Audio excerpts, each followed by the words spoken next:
There are a variety of physiological signals for hunger and satiety. Hungry, I'm sure you know what it means. Satiety may be a new word, and it's derived from satiation, which means you've had enough. So we're looking at the physiological signals for starting a meal and for ending a meal.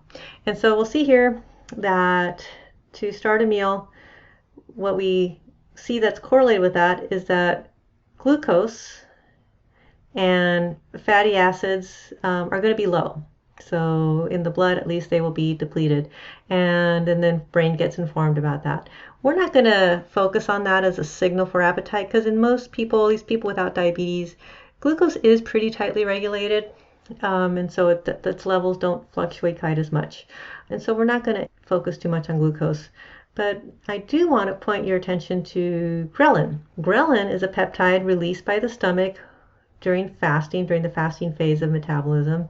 It circulates in the bloodstream and it goes to an area called the arcuate nucleus. And this is in the hypothalamus. And ghrelin is associated with hunger. So a way of remembering this is the G sound in ghrelin. You can kind of associate that with your stomach growling. So that might hopefully help you remember that. So ghrelin is a hormone associated with hunger. Now, other signals exist that will make us stop eating. So we can look at, one is just the volume of your stomach, how full your stomach physically is. And there are stretch receptors in the stomach that detect that, and then that signal travels, to the brain and eventually to the arcuate nucleus as well. That's not a foolproof signal because if you drink a lot of water, your stomach will get full. And it may reduce your appetite a little bit, but it's not going to be a very lasting effect. There is another substance here, CCK, cholecystokinin, that is released from the stomach and intestines, and it seems to aid in digestion, and it does signal your brain that you've eaten. These tend to also go to the hypothalamus, and so there's signals that travel to the brain as neurotransmitters, and then there are others that travel through the blood as hormones. So it's kind of interesting that it can get to the brain through the bloodstream as a hormone, and then as well as through through axons in the form of a neurotransmitter. And so we will talk a little bit about CCK because it's pretty well known. It's been around for a while, and it is interesting for researchers because anything that might stop people from eating is something that, for example, a pharmaceutical company would probably be really interested in as a way to promote a diet aid, right? And so CCK has received a lot of study, and it is effective in reducing the size of a meal, but it's not very effective in actually promoting weight loss. And so it hasn't been very promising in that regard. More long-term signals include PYY, which we're not going to focus on too much, but I do want to talk about leptin, and then of course we've already talked about insulin. So we're going to focus on those two.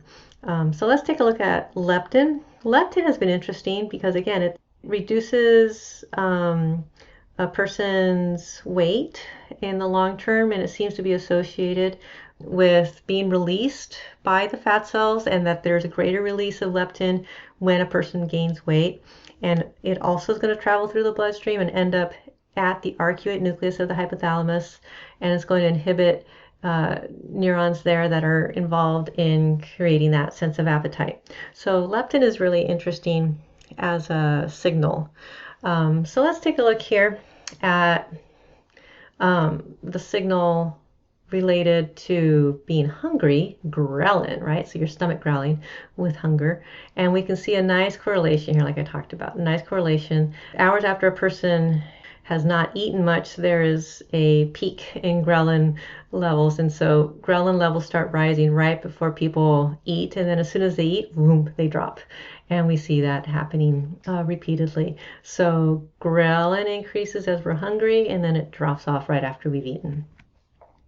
And then leptin, remember, that's a signal for satiety, and it is a longer term signal, not just for an immediate meal, but more for regulating weight over a longer period of time. It increases metabolism and reduces fat stores, so people are interested in that because it seems to promote lean muscle mass as opposed to fat storage.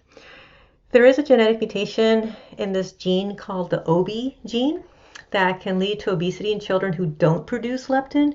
And again, it's like the brain doesn't have this message to regulate weight gain. And when these children were given leptin, it resulted in a loss of body weight. Now, the problem with this is that this genetic mutation is only seen in a small percentage of individuals with obesity, so it's not a widespread cure for obesity by any means, but it is helpful for those people who do have this particular genetic mutation. Now, iron seems to suppress leptin, and this could make it so that people with more iron in their diets might continue to eat more than others, even after they've gained weight. So it may not work as well in everybody. Also, leptin insensitivity may develop with obesity. So obese individuals may have high levels of leptin, which should sort of get them to stop gaining weight, but the hypothalamus does not respond to it. So giving them extra leptin doesn't seem to be very helpful. Leptin may be more important in protecting against weight loss when food is scarce than in limiting weight gain when food is plentiful. So it doesn't seem to be any kind of, magic pill that's going to be able to help people, maintain a lower weight.